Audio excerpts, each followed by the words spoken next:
Bulletcast for life.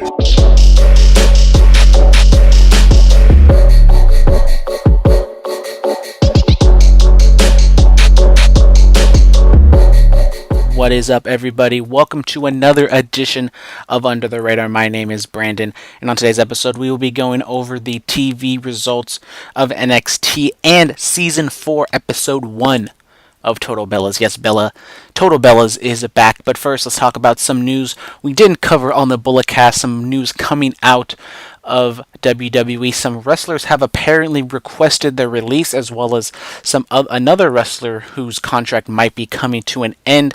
So first we have the Revival, who I kind of talked about a little bit on the Bulletcast. It seems as though after their match with Lucha House Party, they requested their release. And another wrestler who seemed to have requested his release from WWE was Mike Kanellis. So I talked about the Revival on the Bulletcast. It seems as though neither one of these people, or I guess neither one of these acts, have actually been granted their release, which makes a whole lot of sense.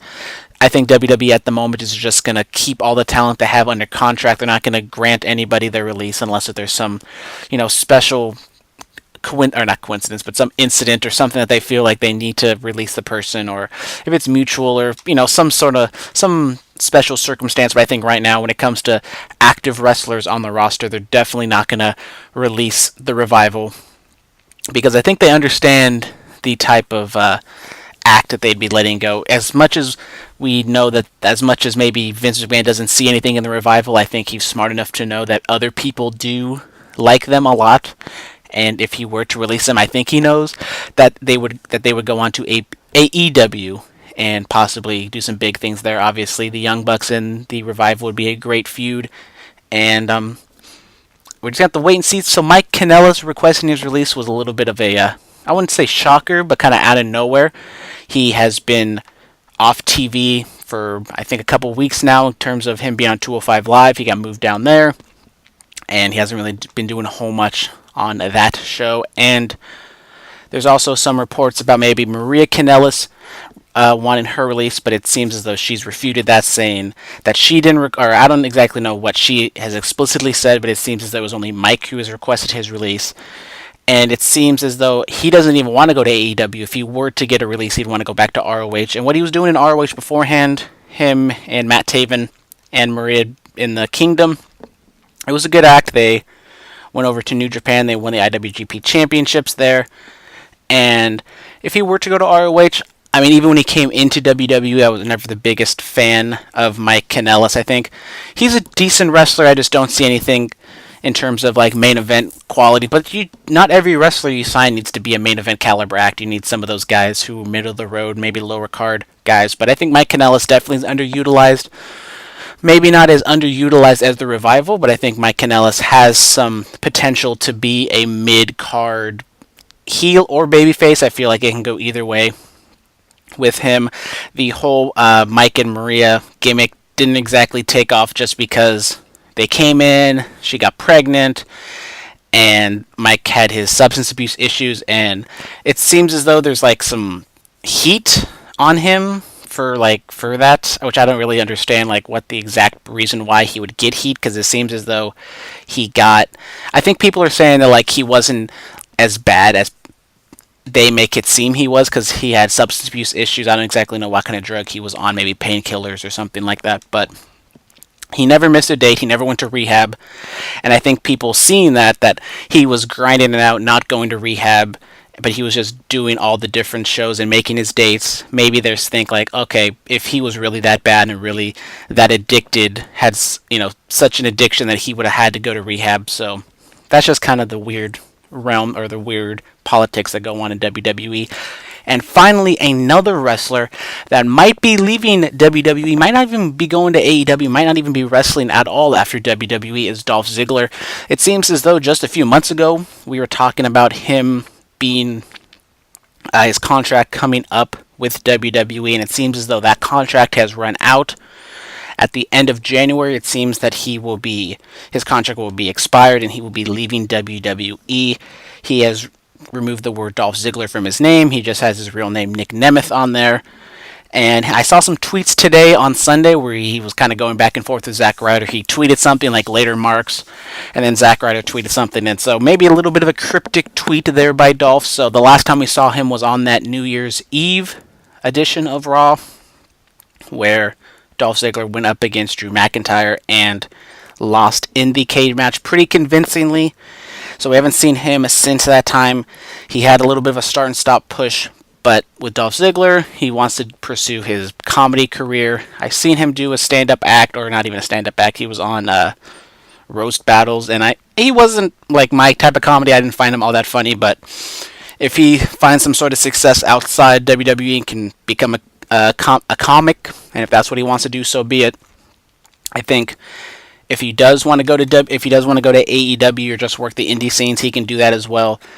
He's kind of one of those guys. I wouldn't like compare him to Cody Rhodes just because Cody has the family legacy, and yes, maybe Cody wrestled his entire career in WWE just like Cody Rhodes did, so maybe it is kind of a similar situation, but I just haven't seen anything from Dolph Ziggler to show me that he is like as smart to the business as Cody Rhodes is. Sometimes Dolph Ziggler does some he just kind of seems like he's like he thinks he's smarter than he actually is, and I feel if he were to go on the independent scene, I don't know if he would exactly be the top actor, be some sort of indie darling. If this was 2013 and he just cashed in the title, if he cashed in Money in the Bank and he was as hot as he was back then, maybe. But I just think right now people have kind of cooled off on Ziggler, and I think people still like him. They feel like he's underutilized, but I just think the bloom is off the rose with Ziggler. But it's going to be interesting to see where he goes. If he does leave WWE, does he just pursue comedy? Does he go anywhere else? Does he go to AEW? Does he just kind of tour the local indie scene in LA or South Florida, wherever he is stationed at? So we will have to see about that. So let's move on to the NXT the NXT TV report. And this took place on Wednesday, January 16th in Full Sail University. And the first match we have is the Street Profits going up against the Metro Brothers, which is Chris Metro and JC Metro. The Street Profits go over in 1 minute 49 seconds. Good, quick squash match. I always find it funny when the Street Profits come out and they do their whole shtick. They start dancing and they go to the crowd, and you just see like these like middle-aged white guys or people who maybe have never really danced to rap music in their lives are dancing to the Street Profits, and it's an interesting sight to see, I might say. So, just a quick little squash match just kind of reminds us of the Street Profits. Just say like, oh, they're here, and they did their promo last week, as I talked about on the show. They kind of promised big things for 2019, and maybe so. We have Undisputed Era, we have War Raiders, we have Street Profits, we have Lorcan and Birch. So, not a whole lot of new teams coming in right now in the tag team division. So if NXT wants to kind of freshen things up, maybe get the Street Profits in there. I'm going into NXT Takeover Phoenix. I don't exactly know who's going to win really any of the matches except for maybe one. So I can see the Street Profits going up against Undisputed Era being a nice little feud there, or even the War Raiders turning heel eventually, or even just having a straight up face-face matchup with Street Profits and the War Raiders. I think that could be a whole lot of fun. The War Raiders are not super over. The Street Profits aren't as over as they used to be, so it would be interesting to see how those two teams would go up against each other in terms of fanfare.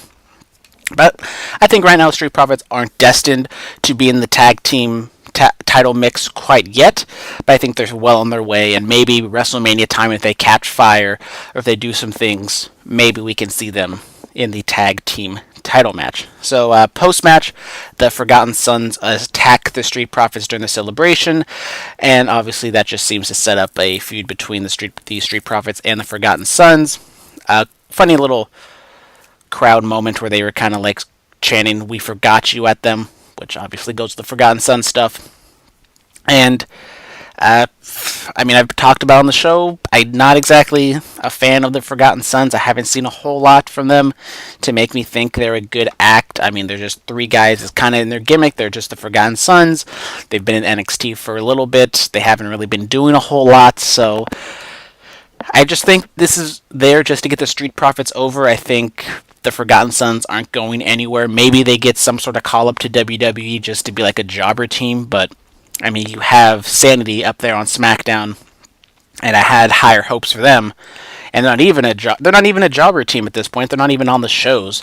So Forgotten Sons versus Street Profits should be coming to an NXT house show near you with the cat or sorry, my cats are killing each other at the moment.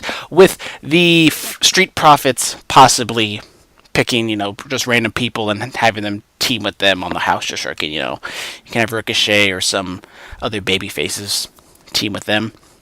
So next up, we go backstage with Matt Riddle and Keith Lee. Riddle said that he is unable to be at ringside for the Keith Lee and Kassius Ohno match because he's not medically cleared to. And even though he's not medically cleared, he really wants to see Keith Lee beat up Ohno. So this was a good promo from Riddle. He was not as laid back and, surfer vibe dude as he usually is, but he was just kind of straightforward and just real simple, straightforward promo from Riddle. I liked it. So next up, we have a smoke-filled promo from Aleister Black where he just kind of vows to defeat Tommaso Ciampa for the NXT Championship.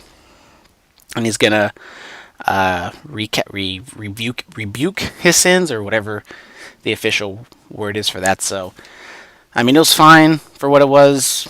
It wasn't exactly a stand-up promo, just kind of paint by numbers Aleister Black promo. Bianca Belair comes out in her street clothes. She cuts a promo. She reminded us that she beat Nikki Cross last week and she's undefeated. And she kind of called out Shayna Baszler, talking a little bit of trash to her. Shayna Baszler comes out with her fellow horsewomen, Jessamine Duke and Marina Shafir by her side. And Shayna Baszler says that she might be setting all these records in the performance center. She might be the fastest, she might be the strongest, but she clearly is not the smartest. And I thought that was a very good delivery from Shayna Baszler, just kind of smirmy heel, just kind of going after her, not exactly being too over the top, but just her delivery was just real, and you can see just a normal everyday person just kind of going after that. Sometimes in wrestling, the heels are a little too over the top and a little unbelievable, but Shayna Baszler comes off as a real person who you just don't like. And Baszler continues saying that Belair does not have to worry about Shafir and Duke because she can take care of her by herself. And then this leads to a little undefeated, overrated chant going back and forth because Shayna Baszler said that Belair is overrated, and then this starts a little kerfuffle between all four women. Bianca Belair, they beat her down a little bit, but Bianca Belair makes a comeback and is able to escape, and so the babyface kind of stands tall as she's running away, as she kind of outsmarted the three heels. So, good, solid promo from both women.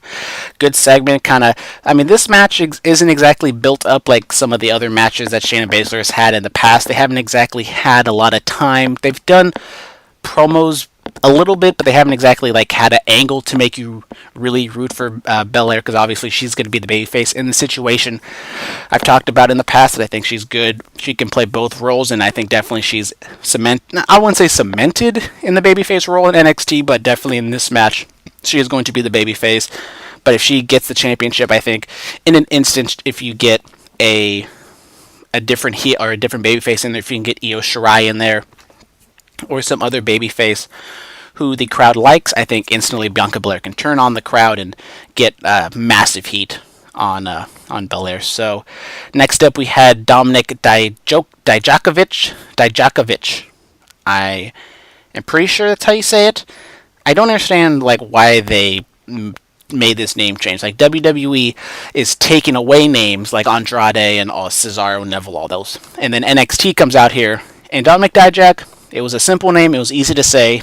Yes, WWE wants to get the rights to most of the wrestlers they have. They're a lot better now by not changing everybody's name, just like Kevin Steen and Neville and all these other people. But now, when you have a bit of a name on the indie scene, they're not going to change your name. And I guess they just felt Dominik Dijak didn't have that much of a name, so he kind of gets a Kevin Owens treatment by changing his name, but not too much, so it's kind of the same name, but for some reason, just the way it's spelled to just the way it's said, it just makes it so difficult to say. And even Percy and Nigel were having a little bit of a hard time saying his name, so Morrow had to say, you have to scratch the itch, so it's Dijakovic. I'm pretty sure it's that. So it's Dijakovic.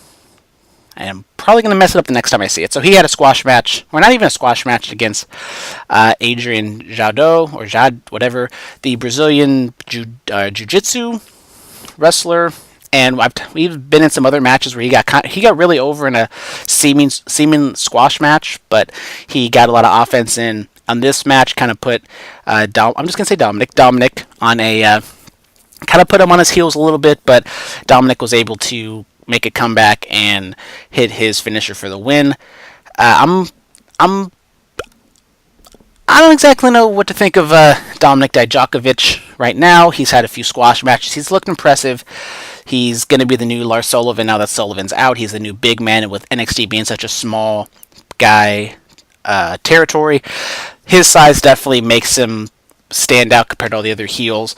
And just he might not be, he's athletic, so he can have a really good match. He might not be able to have like a fantastic match like the NXT Championship match might be, or some other of the smaller guys, but he's definitely there. I think in terms of having a good match, if that's all you care about, I think Dijakovic is much more prone to having a great match than I think Lars Sullivan or maybe some of the other big heels that NXT has had. So, and he's already had the Indies experience, so he's wrestled a lot of these guys already, so they are going to have chemistry when he gets built up and gets pushed to those top tier matches. So, Dijakovic is good. I think Adrian is also a good guy to kind of keep your eye on. Maybe right now he's in these squash matches, but maybe down the line he's kind of pushed a little bit to where he can be kind of in that mid-card scene, maybe flirt with the North American Championship if he ever gets up and kind of gets a little hot. So he seems as though he's still kind of green, so give him a little bit more time to practice and train and maybe get some promo ability done, because I don't even know if he speaks English. I don't know what his promo, even what he sounds like, so just keep an eye on that guy.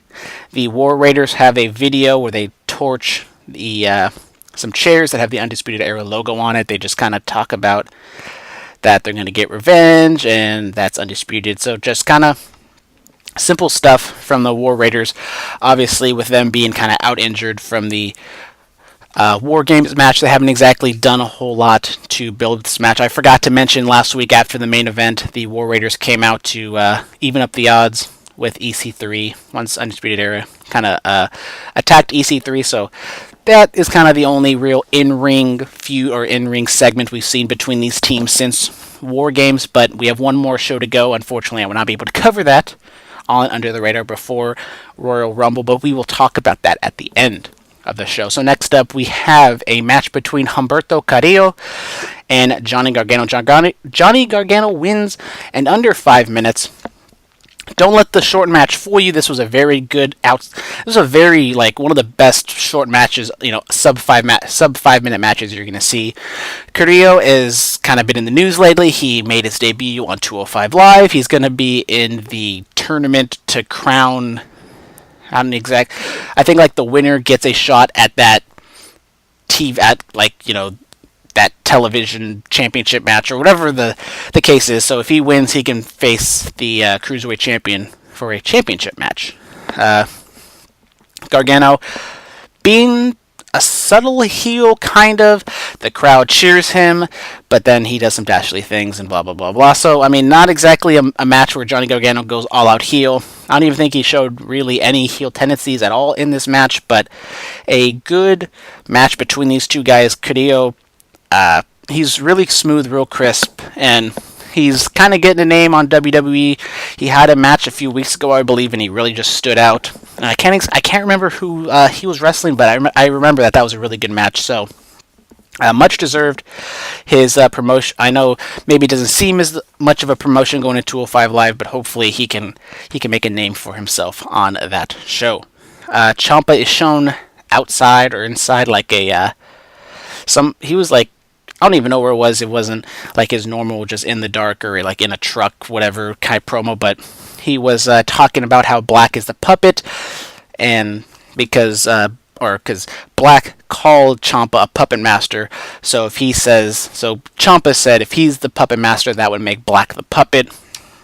And he just kind of talks about how Black is gullible and a fool, and he promises that he's going to beat him and be the champion. And the reason why he's not going to fight is because the champ only deserves to be on the biggest, brightest stage. So that will be at NXT TakeOver Phoenix. And just a good promo. He gives the belt a kiss, and it wasn't cheesy, it wasn't corny, it was serious. And I just love Ciampa's character right now. Just a straight up heel. Doesn't try to go for smart laughs. Fantastic by him. We see a Velveteen Dream vignette where Dream kind of goes over his 2017, his 2018, and what to expect from him in 2019. There was, smoke, and it was purple, and it was beautiful. It goes over tweets from Hulk Hogan, Shawn Michaels, Kurt Angle, John Cena, and just kind of reminding you like, oh yeah, we haven't seen the Dream in a while, and so Dream is going to have he's going to be on NXT next week, so don't exactly know what that means. Maybe just a promo, maybe a squash match, but they said Dream will be on NXT next week. And so we have the main event with Keith Lee going up against Kassius Ohno, and Kassius Ohno actually gets the victory over Keith Lee in 8 minutes and 4 seconds. So what happened was Keith Lee and Ohno were going back and forth. Really, I thought a really good match between these two guys. And in the end, Keith Lee was going up to Kassius Ohno, trying to, get a move on him. But Ohno pushes Keith Lee away, and Lee ends up bumping into the referee. So Keith Lee goes over to try to check the referee, try to get him up. But then Ohno hits him with the low blow, hits him with his rolling elbow for the victory. And then that sets up Matt Riddle coming out, even though he wasn't supposed to. So the referees are kind of trying to hold him back. But Riddle comes out in his suit with his flip-flops still on, I might add. I don't think I've ever seen Matt Riddle wear shoes. He's always wearing his flip-flops or no shoes at all. And he comes out to challenge Ohno, but Ohno just kind of rolls out the ring and walks away. He's like, oh, he's not clear to compete. So, of course, the heel trying to look out for the betterment of the babyface, knowing that he knows he can't get the better of Riddle. So just Riddle comes out to help his friend. He, checks on his balls to make sure he's okay. And then this sets up that we will have the third match out of this feud with Kassius Ohno going up against Matt Riddle, confirmed for NXT TakeOver Phoenix. And even though Riddle has gotten the better of Ohno in these last two matches, it seems NXT has done a great job at getting the most out of this feud. Yes, we all know Riddle's probably going to win. He's going to probably beat Ohno. But I think they did a nice job, especially after that second match where Riddle kind of decisively beat Ohno, but then Ohno, he teased that he was going to give him the fist bump, and then he just lays him out at the end of the match. So then that makes the fans want to see, Riddle show no compassion, just go super hard on Kassius Ohno, just murder him, for lack of a better phrase, to end up. So it's gonna be a fun match. It seems as though there's gonna be a lot of matches on this takeover card, so maybe this match might, I'm not gonna say cut, but maybe gets a little shorter compared to, maybe not as short as the other match that they had at War Games, but should be a good match. Overall, I thought this was a very good episode of NXT. A lot of matches, 4 matches in total. They all had a reason. They all were building the individual, or even, both people in the match. And, good promos from Bianca Belair, Shayna Baszler, Ciampa. Black's was okay, maybe the weakest out of the ones I talked about. But I think everything delivered. Definitely one of those shows going into TakeOver that really gets you amped for this show. And finally, we have the Total Bellas recap. I know all y'all have been waiting desperately for the recap of Total Bellas and Total Divas to come back, and fear not, Total Bellas has returned. And this whole episode was about Nikki Bella trying to regather herself and trying to get back out there and be an independent, strong woman after the breakup with John Cena. One interesting note is she wouldn't even say John Cena. She wouldn't say John. She would just say her ex when talking about, all the stuff that has gone through. So what happened was she had to go back to Tampa. She had to get all her stuff out of John Cena's mansion. They couldn't record anything because no cameras on the property now because I don't exactly know why, but the big main storyline and everything that was going on was that Brie and Nikki were kind of going back and forth because Nikki and Brie and Bryan, they all live in San Diego because John and Nikki used to live in San Diego. And now that Nikki wants to be an independent woman, she wants to go up to LA because apparently San Diego isn't doing it for her because she needs to go to LA because of all the hustle and bustle. And now that Brie and Bryan are mad at Nikki because they all moved to San Diego down for her, but then now she doesn't even want to move to, she doesn't even want to be in San Diego, and they can be in Aberdeen living their best life. But no, Nikki, it's all about her, and Nikki's going house shopping, and she ends up finding a house, and so we have some tension between the Bella twins, but in the end it all gets resolved because they realize they love each other and they're twins and they're business partners and they're characters on WWE together, so they have to get along. And so they all make up, and then the big tease at the very end is that we had John Laurinaitis call the Bella twins saying that they have the WWE show Evolution coming up and that they have plans to bring the Bella twins back for a storyline. So that's kind of seems as though that's going to be the whole overarching storyline throughout Total Bellas this season. We're going to start off with them, getting the phone call from Johnny Ace, and the final episode is probably going to be them in Evolution, wrestling Ronda Rousey and just talking about putting themselves over and talking about how great WWE is and how women's wrestling has evolved, and WWE is such a great company and they do so much for women, so just forget about all the stuff they did with Saudi Arabia and all the other bullshit that goes on in the company. So some other things, Daniel Bryan's Daniel Bryan. He's hilarious. It seems as though he really doesn't care about the cameras and just is kind of over it, and he just kind of says his own stuff to get himself over. The other thing where Brie told Bryan that she wanted, or that Johnny Ace called her about the Evolution storyline, and it seems as though maybe Brie and Bryan are trying for a second child. Maybe not trying actively, but they're kind of throwing the discussion around that they want to maybe have another kid.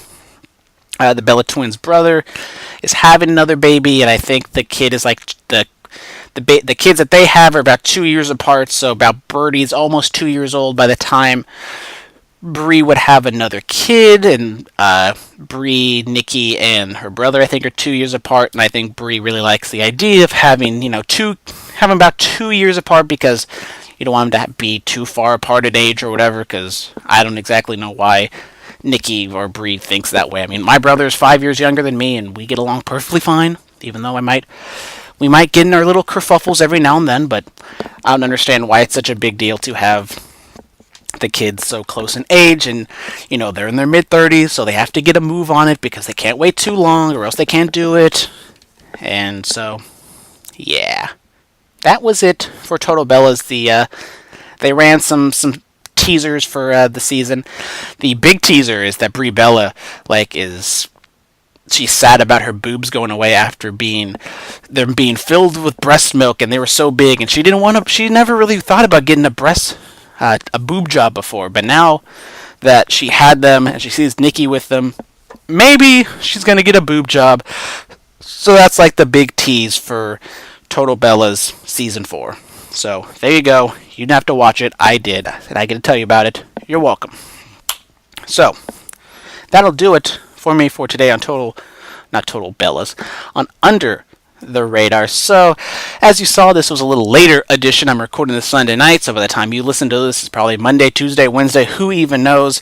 Pretty sure I will be on the next episode of the Bullet Cast. We're soft schedule, I think, is for Wednesday, just like the last couple weeks have been, but that means I won't be able to review NXT before the next episode of Under the Radar comes out, because by this time, or not this time next week, but next weekend I will be in Tahoe, so I don't exactly have a whole lot of time to watch wrestling and kind of review about it and, kind of sit down and do a podcast. I might do the NXT Takeover Phoenix instant analysis if I'm able to watch it at the hotel, but no promises. So for the next, I will have an Under the Radar show this week or next week, whatever. The next episode will come out, I believe, Friday. It's going to be a little special treat for you, something I've never really done before, but I will announce it on the Bulletcast. So, stay tuned and find out what that is. So, until next time, everybody, goodbye and good night. Bang.